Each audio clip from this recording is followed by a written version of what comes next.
I guess my question is, do you think it's too late for me? What? Ah, sad horse show. A running theme of Bojack Horseman is generational trauma. That's not something passed on by blood, but it can sometimes be passed on through blood. That is to say, inflicting your trauma on others is not a future you are doomed to because of your history. The cycle can be broken. This is a really positive message, as well as a sobering one for some, but it wouldn't be quite in true Bojack Horseman style without an additional hefty dose of grit, disaster, and clinical depression. Yay! I think this idea, that it isn't too late for you to make different choices to those who came before you, family or not, is the core theme of the show, not just one of them. Every one of our main cast in Bojack Horseman tells us this. So, let's go! Princess Carolyn. Princess Carolyn spent a lot of her life and a lot of the show attached to Bojack at the hip, just not in the same way that, say, Todd was. As a longtime girlfriend and as an agent, she was always there to clean up his messes, to manage his emotions for him, for all the good that did, and to force him, as far as possible, into the good decisions he should have been making for himself as a grown, horse.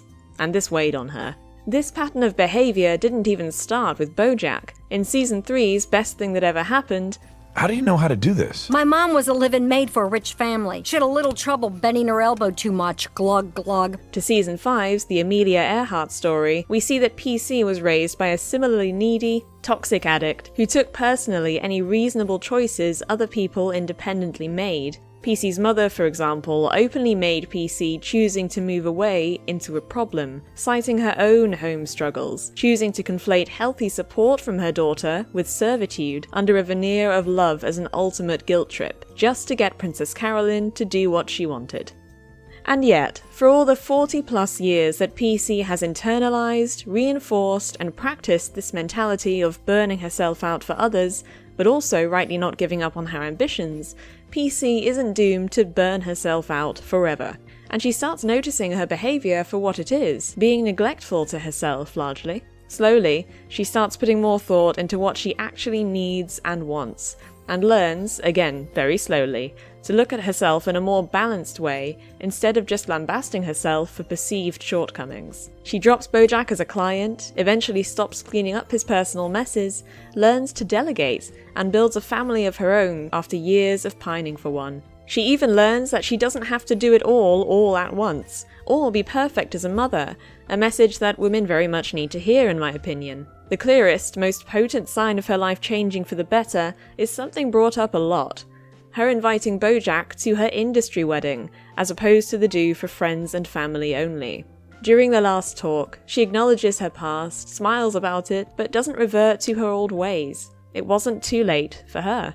Diane. Diane is a perfectionist with early life baggage too, but to a greater degree than Princess Carolyn. She has ongoing mental health problems. She comes across as unflinchingly together at the first moment we meet her as Bojack's ghostwriter.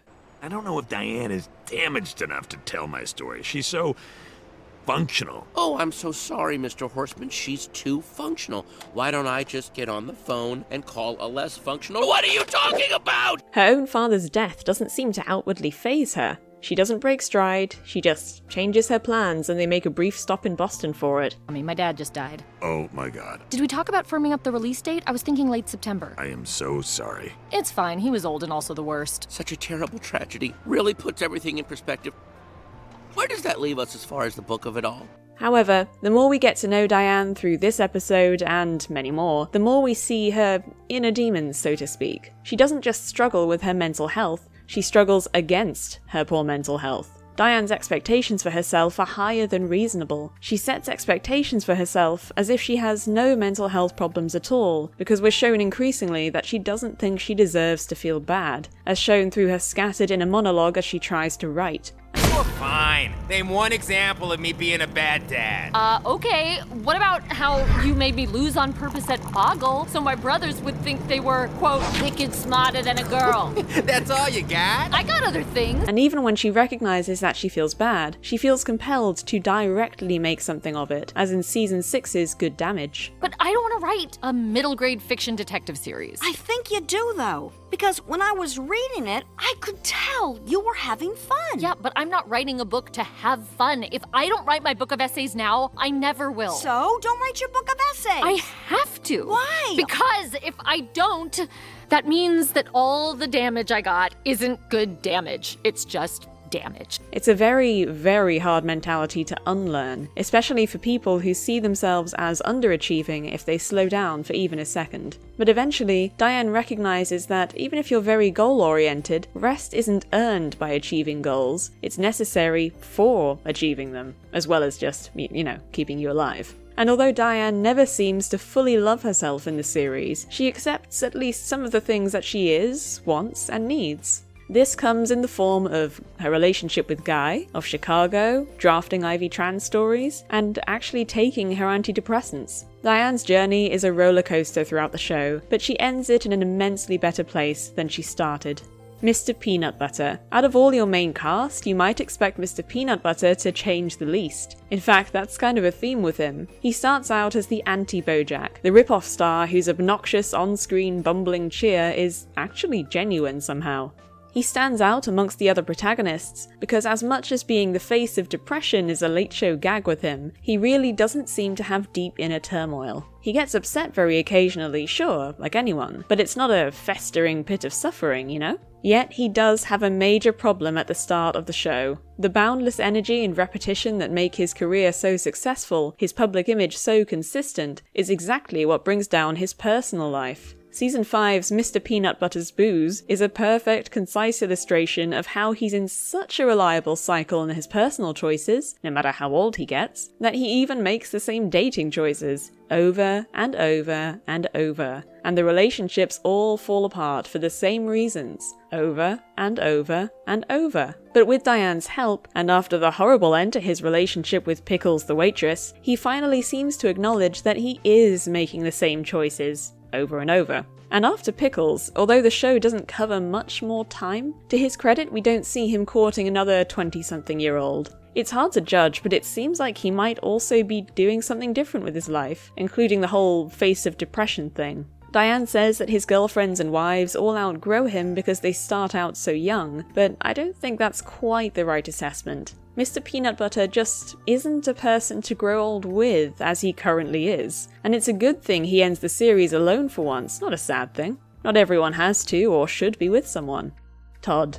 Todd was my least favourite character by a long shot, for a long time. He's got that little chubby cheekline thing, and he's unrelentingly presented as a cute disaster, and on my first few watch-throughs, I found him really irritating. The endless goofing and hijinks seemingly presented just for the sake of it, unlike how Mr. Peanut Butter is a contrast to Bojack, very deliberately, it just annoyed me. I watch Bojack expecting what it usually is, a show about self-reflection and mental health with the odd sardonic quip, and generally really dark topics. It felt like Todd came from a completely different show to me. But as more seasons came out, that changed. Especially from season 4 onwards, see Hooray Todd episode, Todd is revealed to be endlessly thinking of others, and it puts his previous features in the show in a new light. I started appreciating him a lot more after a while. He spends his day running around for the sake of others, but isn't perceived as a good friend or even a reliable odd jobs man. Everyone still sees him as a cutesy, incompetent disaster who has nothing better to do than to play errand boy. And we don't see him outwardly bothered by it until a long, long way into the show's run. We also see some really horrible things happen to him. Bojack betrays him by sleeping with Emily, constantly berates him, and, I might even just do a whole video on his relationship with both of his parents. So it's extra satisfying to see him start expressing boundaries, and I think that starts with him openly expressing that he's asexual. It's a nice scene, and for once Bojack isn't making insincere wisecracks. They're more sincere this time. Todd also cuts off Bojack at the end of the series, and settles down with Maud. He wasn't couch surfing because he was some bum, like his father, or stepfather if you want to be technical, thought, but he was couch surfing at least in part because he was needed, by everyone, all the time. We get the impression that Jorge, his dad, is used to Todd antics, so I reckon this has been a running thing for years. And eventually, he was also needed by Bojack, and he stuck around. But not forever, thank goodness. All these characters should serve as encouragement to Bojack as a person. Princess Carolyn, a peer of his, made her life better despite how long it had been the same way in some respects. Diane made her life better despite how much she felt she didn't deserve it. Mr. Peanut Butter recognized he'd been repeating a cycle despite how long he'd been stagnant. Todd let himself slow down and have his own boundaries despite how long he'd had none. All the characters share these flaws to some extent, but Bojack exhibited all of these central character flaws very clearly, and as we see from how sympathetic and likable a lot of these other characters are, these major flaws don't make them bad people at all, nor was it too late for any of them to make better choices. Bojack Horseman as a show repeatedly tells us that playing the victim doesn't excuse toxic behavior, even when you have been victimized. But it took Bojack Horseman, the character, until the last season to finally see that for himself. It's not too late unless you convince yourself it is. Well, it's not too late. It's never too late.